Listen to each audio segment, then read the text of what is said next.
my screen. Lovely. Thank you, Clarissa, too. Wonderful. Okay, so what we're going to take you through, I'll do the very quick introduction. It's about 2 minutes, just to give you some context, and then we're going to jump into what we're sharing.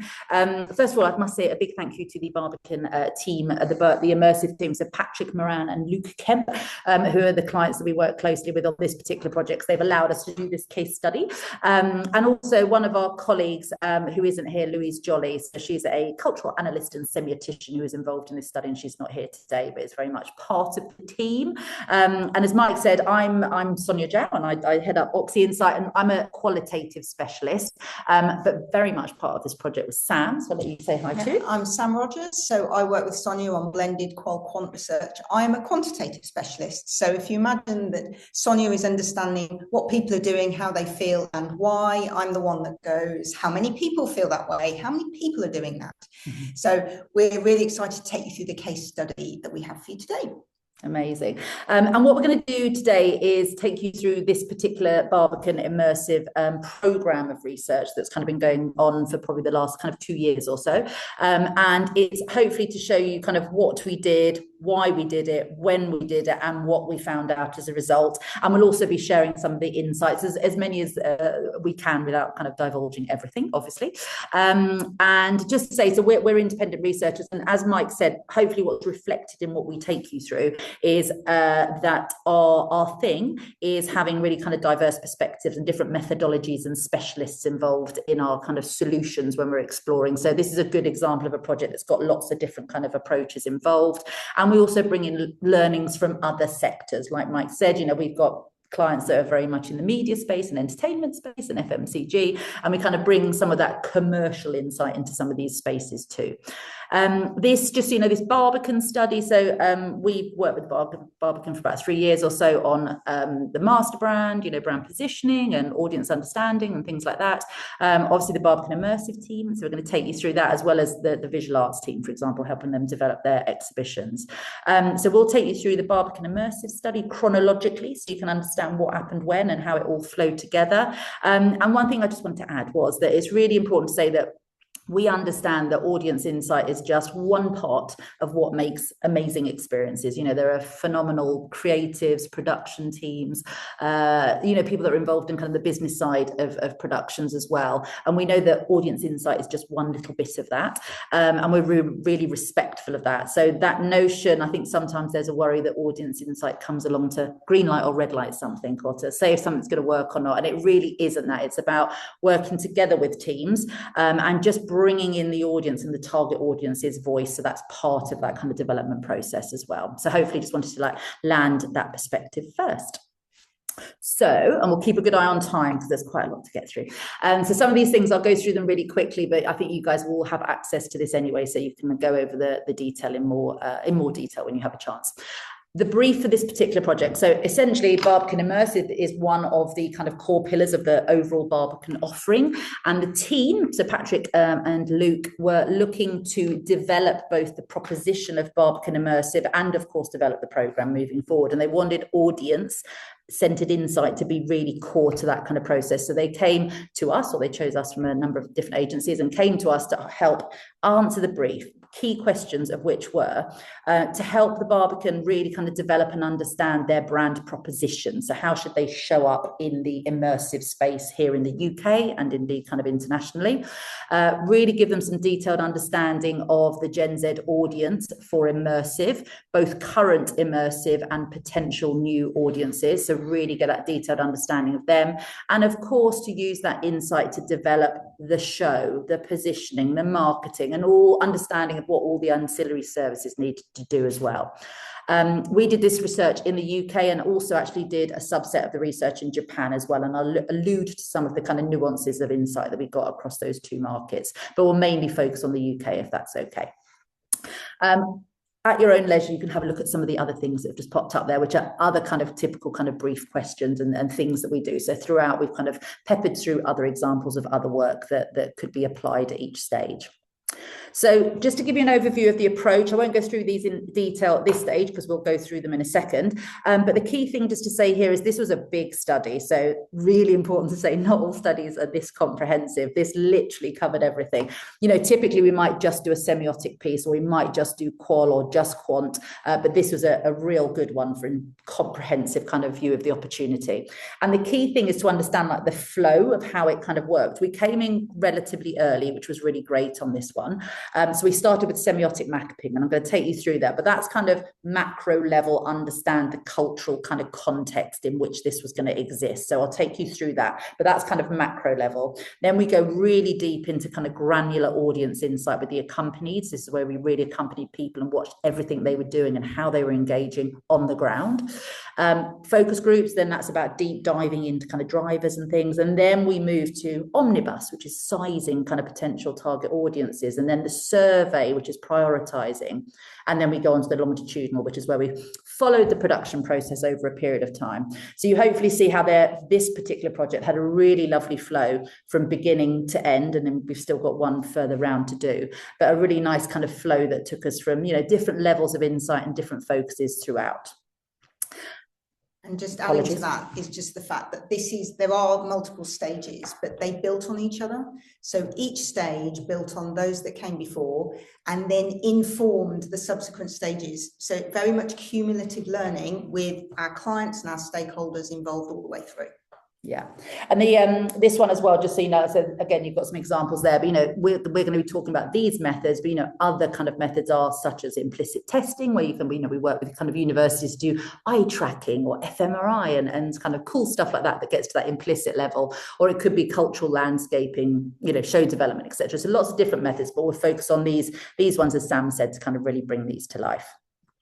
So we'll start with semiotics. This was the start point of the research, and this is, as I say, where we wanted to understand the context from a cultural kind of perspective. So semiotics, if you're not familiar with it, which you probably all are, but just in case anyone isn't, semiotics is this study of signs and symbols that convey meaning to us, but not literal meaning, but they convey meaning through the cultural association that the sign has. So a sign can be a word, a colour, a sound, and a simple example would be, you know, the colour red in the UK usually conveys the idea of danger if you see it, whereas if you see the colour red maybe in Japan, it's fortune and good luck. So immediately that sign has a very different meaning because of the cultural context and history that it has inherent in it. They, as I say, signs and symbols can be anything, right? So they can be words, they can be phrases, they can be colors. It could be an image, so like a rose. If you see a red rose, most people probably in our market would go to romance or love. If you hear the interchanging notes of of E and F, and you kind of play those over and over again, it's the Jaws theme tune. So even just hearing E and F played over and over will give you a sense of dread and incoming doom. So you can see how tiny little signs and symbols can really convey powerful meaning. And that's what semiotics is about. So what we did is we explored, you know, what are all of the, in this case, it was all the visual signs at play in the immersive sector. We wanted to understand what are the codes that we can kind of identify that are at play in the immersive sector, but we also wanted to go a bit broader. So we didn't just look at the immersive sector, we also looked at adjacent entertainment sectors because it is so fluid. So we looked at well-being and entertainment and gaming. And what Louise did is identified these different territories, these different semiotic territories. And then working with Barbican, what we eventually did is identified which of these particular territories best fit with the direction that they wanted to take the show and the Barbican Immersive proposition in. And then they were able to use those semiotic codes to inform not only their visual identity, but their communications and actually things like tone of voice, etc. It's a really fascinating area, semiotics, and it's really powerful actually when you kind of harness it. And I thought I'd just bring a couple of these to life just to kind of demonstrate. Sublime is a good one. You can see it there, the top row. The top ones are kind of semiotic codes that tap into the individual's experience, whereas the ones on the bottom tap more into the art itself.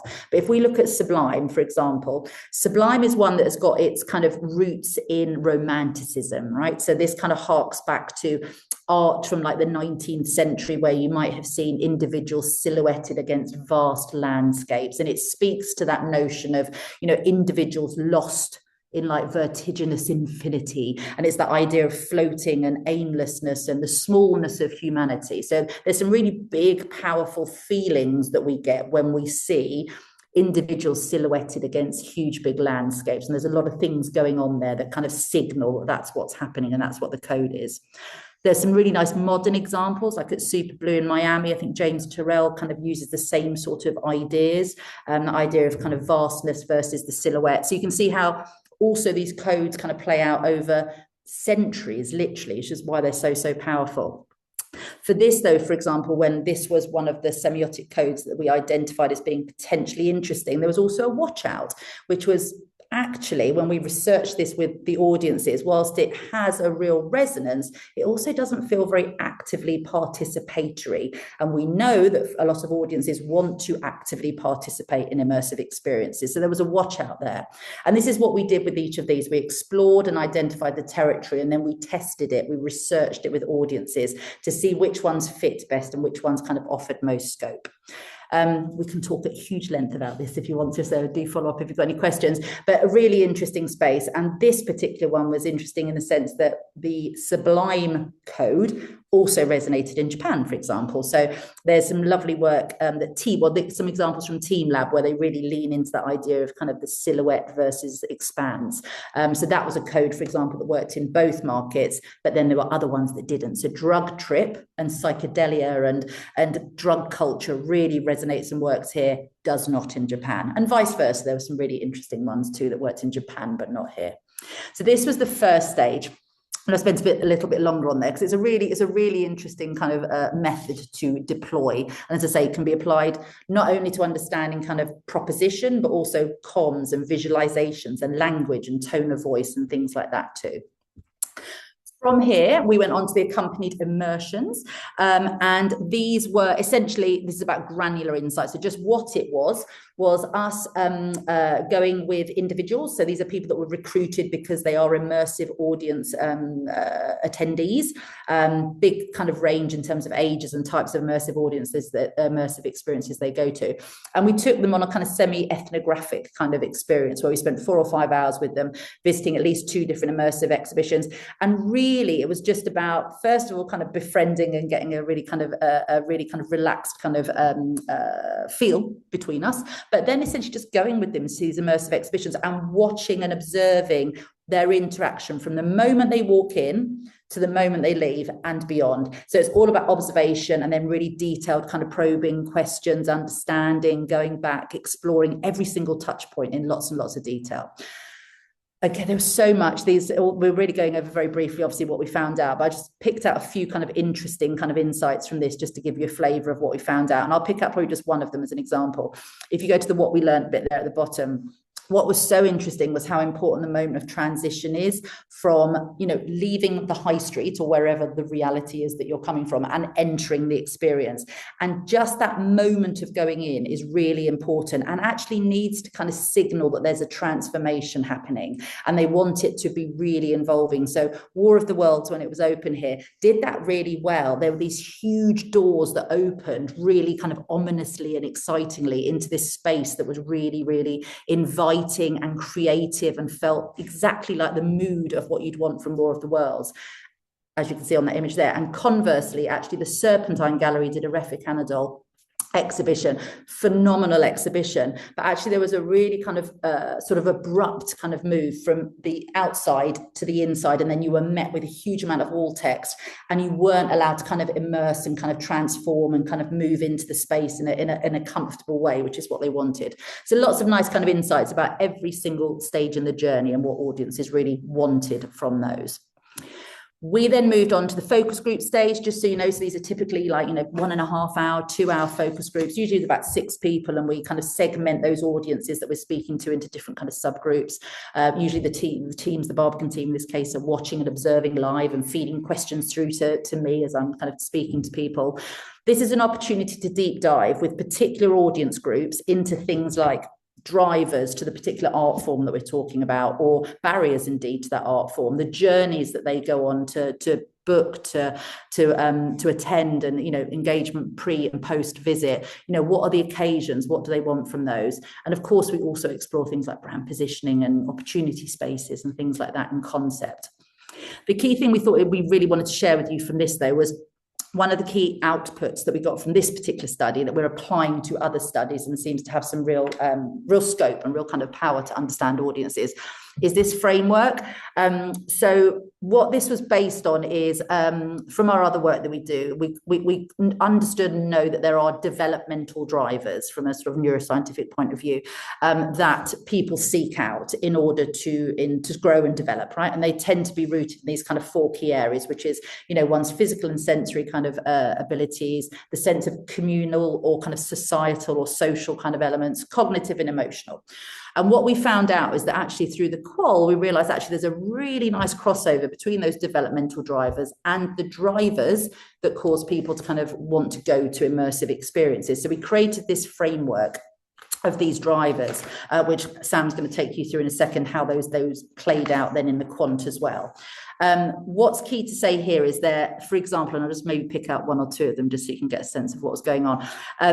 For example, physical and sensory. This is a driver that speaks to that desire for experiences that really allow you to physically or sensorially engage with whatever is going on about you. So whether that's about hearing or feeling or touching or sensing vibrations, but it could also be about being aware of your kind of position within a space. So anything that allows you to kind of tap into that kind of physical and sensorial kind of driver is really important. And at the opposite end of the spectrum, you've got something like a cognitive driver. So that is where you are seeking out experiences that feed your desire to be cognitively challenged, or your perspectives to be overturned, or to, cause you to kind of review attitudes, for example. So anything that's kind of cognitively engaging. And then similarly, we had those that are more socially or communally focused, or those that are very emotional too. So we identified this kind of framework, which became really powerful in terms of understanding why do people engage with immersive experiences, and what are the different factors that drive them to engage. I'll pass over to Sam now, because she can tell you how we kind of went on with that. And we went from this qualitative exploration, which gave us this wonderfully rich understanding of the immersive audience. And now we needed to put some kind of hard numbers against those groups. So how big is the audience in each market, for example? Who are they? And how can we define them in a way that is directly relevant for the Barbican and what they want to put on in the future? So we can do this using an omnibus survey. So for people who are less familiar, they are scheduled nationally representative surveys. So the survey goes out, you buy time on that survey. So it's a cost per question model. And you speak to, in this case, we spoke to 2,000 adults in the UK who had a profile that represents the population on aspects like age, gender, regions, social grade, ethnicity. So that gives us the kind of basis. And using that data, we could size the immersive audience according to our definition. And they were people who had attended at least one immersive event in the last couple of years at a relevant venue, and they were open to doing so in the future. So they're considerers, they're receptive. Now, I say relevant venue because this starts to speak to making that definition Barbican shaped, if you like. So there were many different experiences. The breadth is huge. So we wanted to say, okay, they need to be experiences in like museums, galleries, event spaces, things that reflect more of what the Barbican could put on in the future. So we want to speak to people whose experiences, expectations fit with what the Barbican could realistically put on themselves. On the right, you're going to see an age profile there of the immersive audience. And what we can see is that significant chunk are aged 18 to 34, which is exactly what we expected and validated from the qual. But also there were a meaningful number who were 35 to 54. So that gave the team some useful context when thinking about future planning. And we actually did a lot of profiling using this data, because actually as part of an omnibus, as standard, you get a wealth of different demographics and measures. So for a relatively light touch investment, we could size the audience, we could profile them, and we could firm up a definition that spoke directly to what the Barbican needed in this context. So moving from the omnibus to the next piece of research. So this was a separate quantitative survey. This was where we wanted to go deeper. So the omnibus was broad, it was about sizing and market sizing information. This was about going deeper on the immersive audience specifically and understanding their needs, their wants, their behaviours and quantifying those. So this was a separate 15-minute survey with over 500 people who fulfilled our definition. Now, this is where the qual and quant really came together, and this shows the cumulative learning and how it grows. So we didn't have to guess what to put in that survey. We could have this wonderful framework that was already built from the exploration and all that learning, and we could build statements and structured questions that spoke directly to those from the qual and put them in the survey using the language of our respondents as well. So what we're showing you here are kind of the statements we created for each of the drivers, and what we've got kind of ordered in the proportion of the audience that felt that was important to them and what they needed from an immersive event. So, you know, from the top, we've got things like having fun, the quality of the audio and the visuals, and seeing something new and innovative. But as we work through them, you can see feeling inspired, making sure they're learning something, that they're feeling connected with others. There's quite a varied list here, and they were all built from the qualitative work.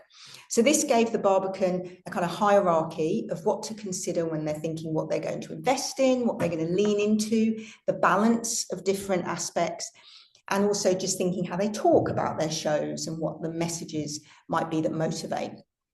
But the survey itself was more than just the drivers. So actually in there, we were looking at behaviours. How do people find out about immersive events? We were just talking in the breakout groups about the power of word of mouth. How and when do they book them? What add-ons or different enhancements could add to the experience and would be appealing to this audience? And also how price sensitive they are when it comes to ticket prices. So it could answer the big strategic questions, but it could also answer some of those practical elements that the different team members needed answers on. So this was the final piece of the initial programme, but then we went forward to longitudinal research, which Sonia will cover, where we put these learnings into practice in terms of the development of the next show. Amazing. And the last kind of stage, yeah, which is still ongoing with the last round to go.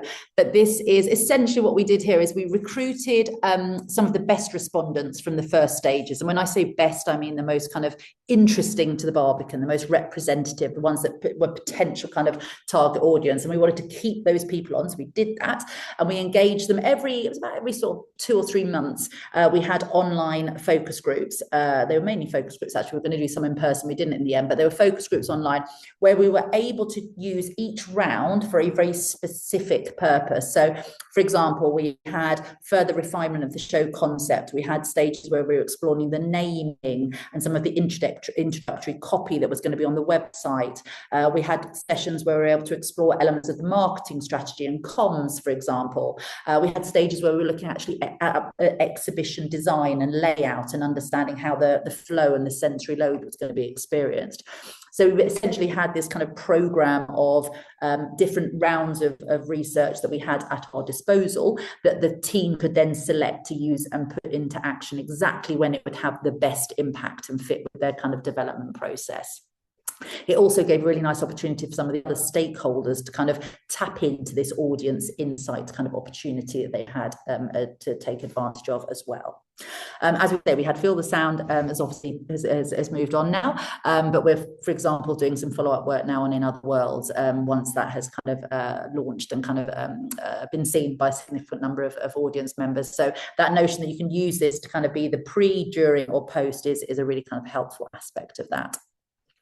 So hopefully you've got a sense of the different ways in which you can use research, but obviously it can be anything from, as we've got here, you know, sizing audience potential to profiling that audience and understanding them, or even segmenting them, helping you to kind of define or develop your proposition, or really executional kind of things such as, you know, developing comms or marketing or understanding kind of exhibition layout and what's going to impact, or wall text response. So it can be super niche and focused, or it can be much more kind of expansive, and it can be very small and it can be very large. So, you know, really thinking about how it can kind of be used to best effect is really helpful. And just to finish off, we just thought it'd be interesting just I know Patrick has shared quite widely kind of the impact of the research, but on the left there, one of the things that he said was really useful about this was, one, that it gave his team a common language that they could use to refer to the work they were doing with a real audience-centered kind of focus to it. It gave them this really coherent framework for understanding and making programming decisions based on that framework of drivers. But actually, that's also being used to apply to, you know, understanding response to the venue space, understanding kind of response to comms, etc. And just gave them, he said, a really important shared understanding of, you know, who they're here for, why they're here, and what they're here to kind of give their audiences as well. So there's some really kind of tangible kind of results that you can see there on the right, but actually some kind of less tangible but really important impact of the research too.